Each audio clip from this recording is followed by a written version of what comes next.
Saludamos al economista Pablo Dávalos, analista económico, se pertenece al Foro de Economía Alternativa y Heterodoxa. Economista Dávalos, quisiéramos conocer su punto de vista sobre este momento coyuntural que vive el país tras la elevación y congelamiento del sistema de bandas que gobernaba y determinaba el precio de los combustibles en Ecuador. ¿Cómo mira usted este tema? ¿Despresuriza de alguna manera la creciente tensión social? Bueno, es evidente que el presidente Lasso, al asumir un paquetazo económico, porque incrementa en al menos el 13% el diésel, que es el combustible de la producción, el combustible del transporte, etcétera, y encarece absolutamente el costo de la vida, opta por pasar del gradualismo a lo que se conoce como la estrategia de shock. Y al pasar del gradualismo a la estrategia de shock, eso implica que sus márgenes de acción política se reducen, es decir, el margen de popularidad, el margen de credibilidad que podría tener con el gradualismo en este momento se reduce y hace que la sociedad obviamente se moleste, que organizaciones sociales tengan ya el argumento que necesitaban para empezar el proceso de movilización social, porque los datos no favorecen la posición del gobierno, es decir, cómo el gobierno opta por un paquetazo económico cuando el precio del petróleo supera los $80. Había cuenta que en el presupuesto estaba planificado en 58, $59, es decir, tiene un excedente petrolero. Había cuenta también que ha habido una recuperación de la economía. El presidente puede demostrarlo a través de los datos de las estadísticas fiscales que dan cuenta de un crecimiento de la recaudación fiscal.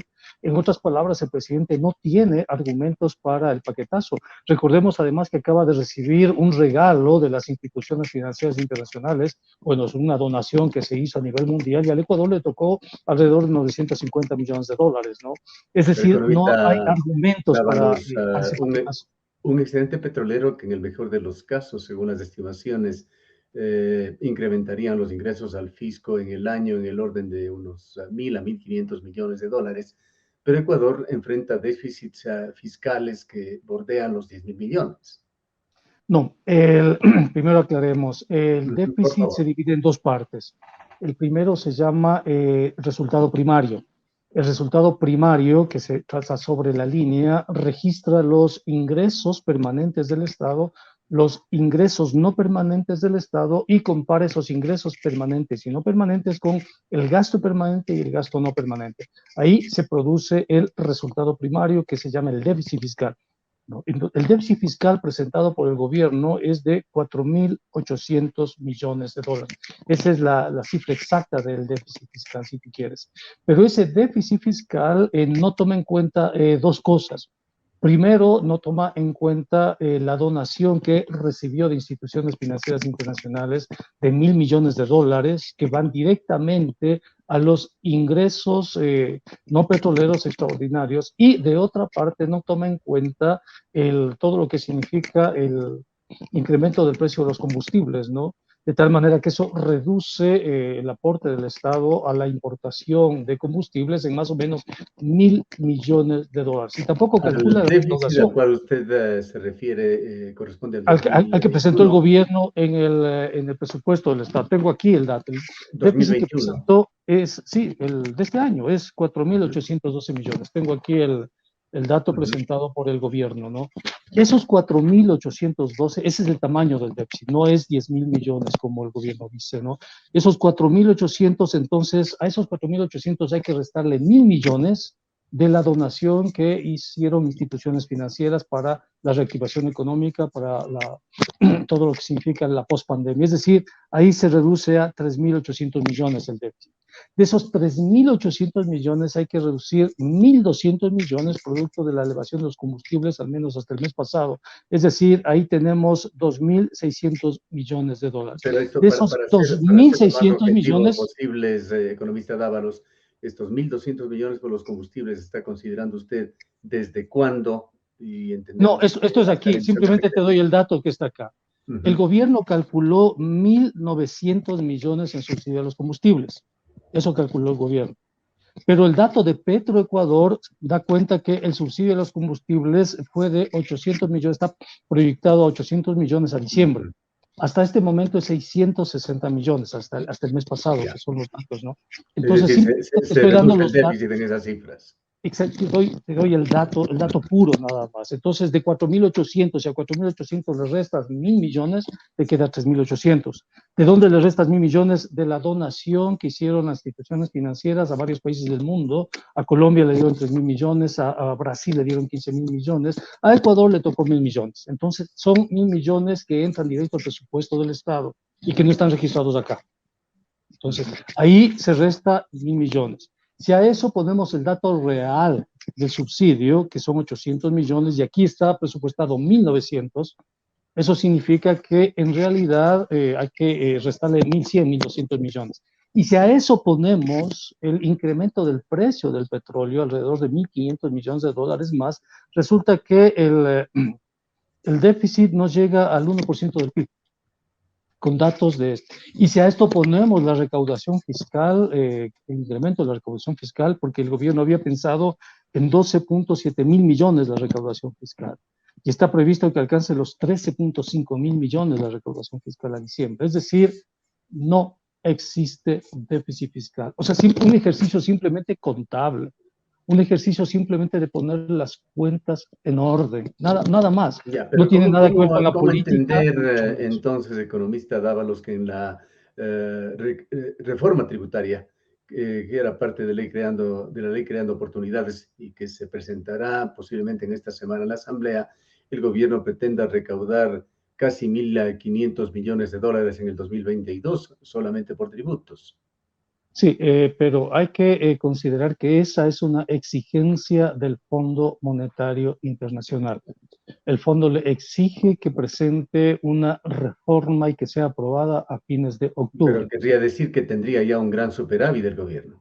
Sí, exactamente, esa es la idea. La idea es conseguir un superávit porque al mismo tiempo que se incrementan los impuestos, se reducen los gastos y se logra lo que tú acertadamente dices como un superávit, es decir, ingresos no gastados.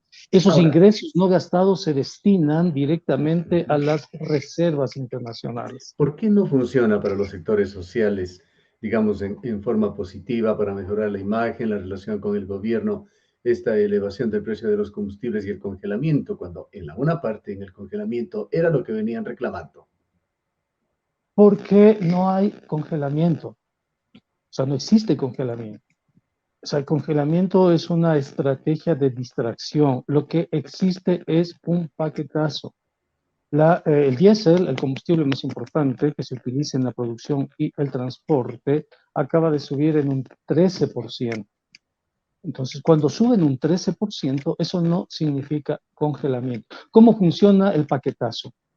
Hagamos memoria. Por ejemplo, Ahora, te digo, el el primer concepto paquetazo, de paquetazo, porque un paquetazo pensaríamos nosotros que no es una acción como es esta, la elevación del diésel, sino sería una serie de medidas, por lo menos a eso hemos estado acostumbrados por los paquetazos. te pongo un ejemplo, no sé si recuerdas, pero en todo caso le indico, sobre todo a los más jóvenes, el primer paquetazo lo impuso el expresidente Osvaldo Hurtado en el año 1982. ¿Cómo fue ese paquetazo en ese entonces? En ese entonces el paquetazo fue que subió la gasolina de 4 sucres que costaba la gasolina en el galón de gasolina, pues teníamos moneda nacional entonces, lo subió a 8 sucres. Ahí hubo una enorme movilización. Luego la bajó a 6 sucres. Pero no, ahí la dejó, es decir, la congeló en 6 sucres hasta que vino el siguiente paquetazo el año después y la volvió a subir a 8 sucres, ¿no? Entonces, la lógica del paquetazo es un gran golpe, ¿no? Para que la economía se reacomode a ese gran golpe, esperar un tiempo de acuerdo a la programación fiscal que se haya hecho y luego de ese tiempo otro gran golpe, si se quiere. ¿Cuál es la estrategia del gradualismo? Hacer lo mismo, pero poco a poco, en pequeñas dosis, si tú quieres, ¿no? O sea, que se vaya calentando la olla poco a poco y no sientas que te están cocinando, más o menos. El paquetazo es meterte de una en la olla de agua hirviendo. Eso es si tú quieres, es la lógica del gobierno. Entonces, no hay congelamiento. O sea, técnicamente no existe esa palabra congelamiento, ¿no? Lo que existe es el paquetazo, es decir, una estrategia Pero, de shock. pero se quita esta flotación con esa fórmula polinómica que utilizaba. Sí, pero es el show. Mira, si tú proyectas la forma polinómica, el precio del diésel, el 13% se conseguía en febrero. Es decir, retrotrae de febrero, lo trae acá, lo trae al mes de octubre, se adelanta eso, ¿no? Es shock. De tal manera que le da un margen hasta febrero y me imagino que para junio, julio del próximo año habrá otra vez otra política de shock. Porque recuerda que lo importante ahí es poner el precio de los combustibles a niveles internacionales, lo que pagan los europeos, lo que pagan otros países que son importadores netos de combustibles, ¿no? Ese es lo que ha firmado el gobierno de Lazo con el Fondo Monetario Ahora, Internacional. ¿cómo mira usted un tema de percepción de esta medida? Algunos analistas económicos, también el representante de los distribuidores de combustibles a nivel nacional, deploran el hecho de que se haya congelado, aceptemos el término congelamiento, el precio de los combustibles porque dicen sigue dejando o regresa nuevamente a ser el tema de los precios de los combustibles un tema político y no un tema económico, sin desconocer, por supuesto, la interrelación que uno y otro tienen. Es evidente que con esta medida el gobierno se abre un nuevo frente, un frente de batalla, ¿no? En este caso, el movimiento social, eso es absolutamente evidente. El presidente ya tiene abierto un frente de batalla con la Asamblea Nacional. O sea, yo personalmente le veo muy difícil que los partidos mayoritarios de la Asamblea Nacional, sobre todo el movimiento UNES y el movimiento Pachacuti, le aprueben las reformas fiscales. Le veo muy difícil. A eso sumaría también el Partido Social Cristiano, que dice que no va a permitir que se aprueben impuestos a la ciudadanía. Entonces, ahí en la Asamblea el presidente tiene un escollo potente, un escollo fuerte, y además probablemente sea enjuiciado por la Asamblea a propósito de los Pandora Papers, ¿no? Sobre ese escenario tan complicado que tiene el presidente con la Asamblea Nacional, se abre asimismo otro frente que es el frente de la movilización social.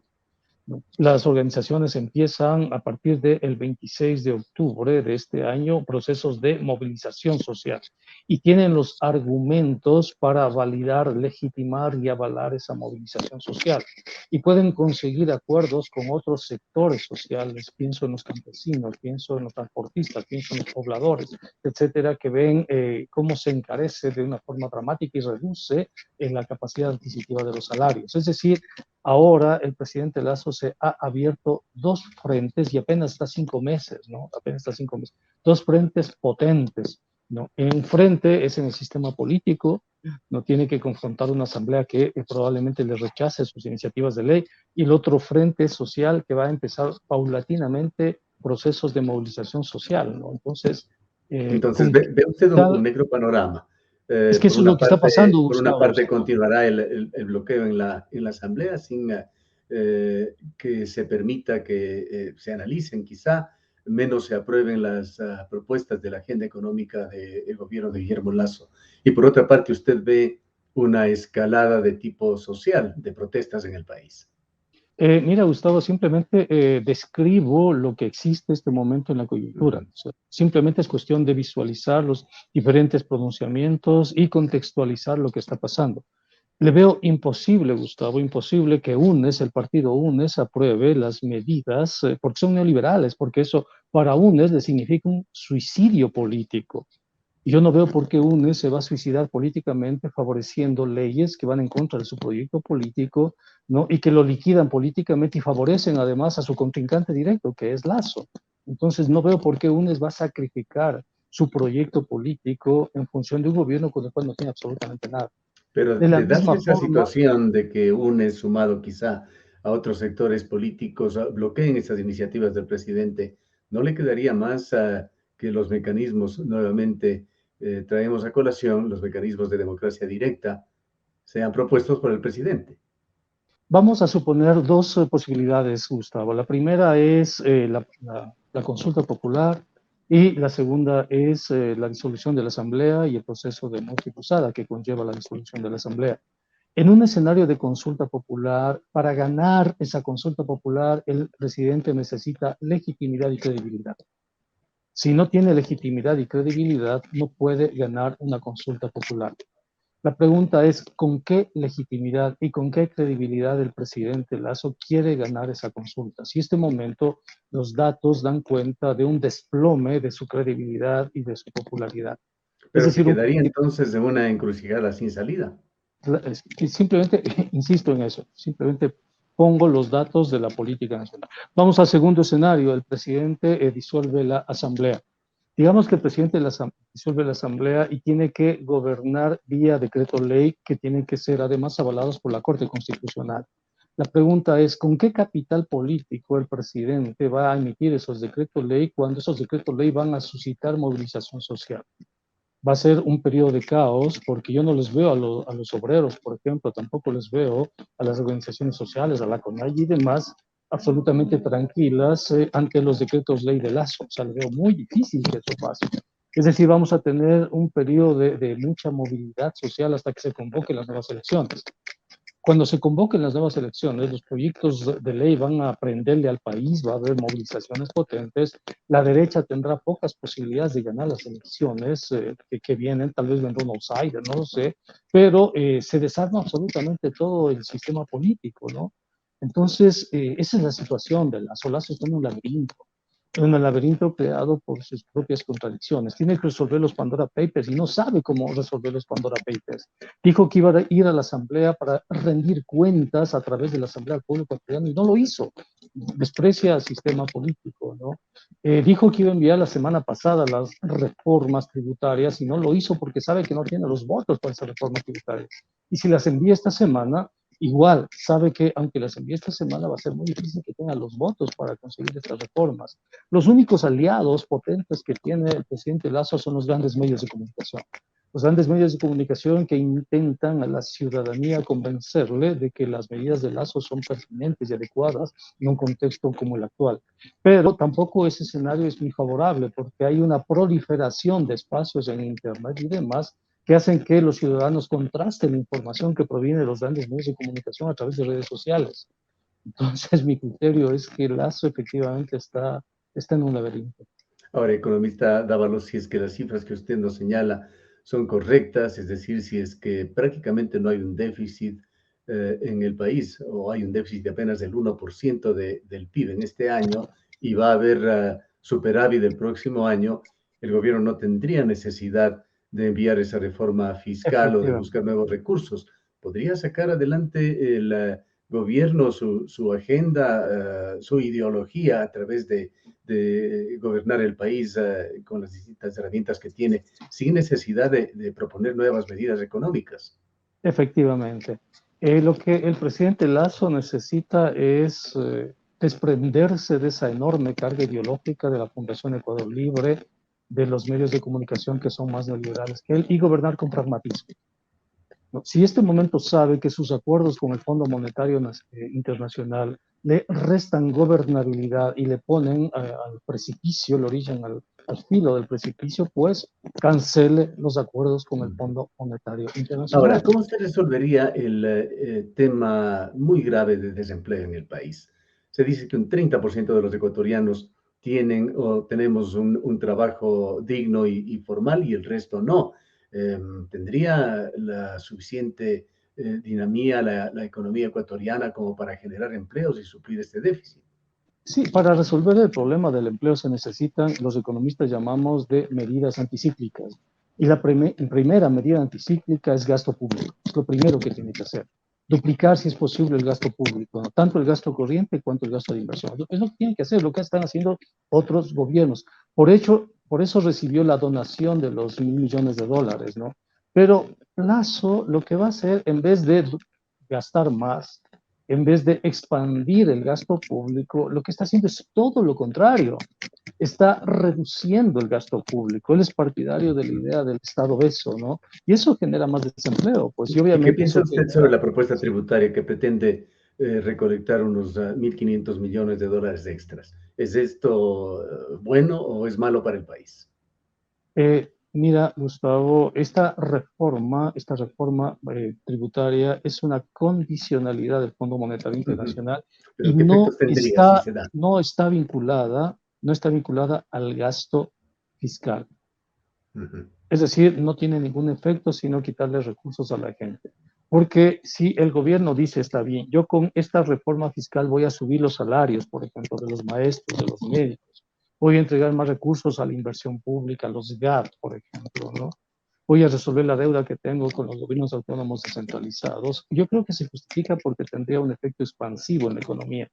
Pero si el gobierno está detrás de conseguir un superávit fiscal, recoger esos recursos y en vez de utilizarlos en gasto público, guardar esos recursos en las reservas internacionales y plantearles a los bancos privados que tienen acceso a las reservas internacionales con recursos públicos, entonces ahí tenemos problemas. Tenemos problemas porque extrae un excedente de la población al mismo tiempo que ajusta todo el sector público, tanto gasto corriente cuanto gastos de inversión, y produce recesión. Es decir, las medidas son procíclicas. Si se cae la economía, el gobierno, en vez de poner, si tú quieres, el freno para evitar que se caiga, el gobierno pone el acelerador para que se vaya más abajo aún la economía. Tan es así, Gustavo, tan es así que el gobierno plantea, por ejemplo, el despido de alrededor de entre 50 y 60 mil servidores públicos de aquí a 4 años. Plantea un ajuste, el ajuste más grave en toda la historia de los años recientes, de cerca de 19 mil millones de dólares. Por eso, si revisas las cifras, el Ecuador es el país que menos crece en toda América Latina, menos crece.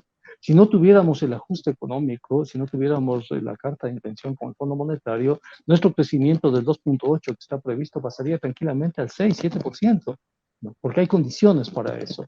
Pero el Fondo Monetario actúa como una especie de freno, actúa como una especie de obstáculo para que se produzca ese crecimiento económico. Y el presidente Lasso está exponiendo su gobernabilidad, está exponiendo todo su proyecto político por cumplir con ese compromiso con el Fondo Monetario. Si el presidente Lasso sale de sus compromisos con el Fondo Monetario, probablemente empiece a recuperar su margen de gobernabilidad. Gracias, economista Dávalos, por habernos acompañado. Gracias por la invitación. Hasta pronto.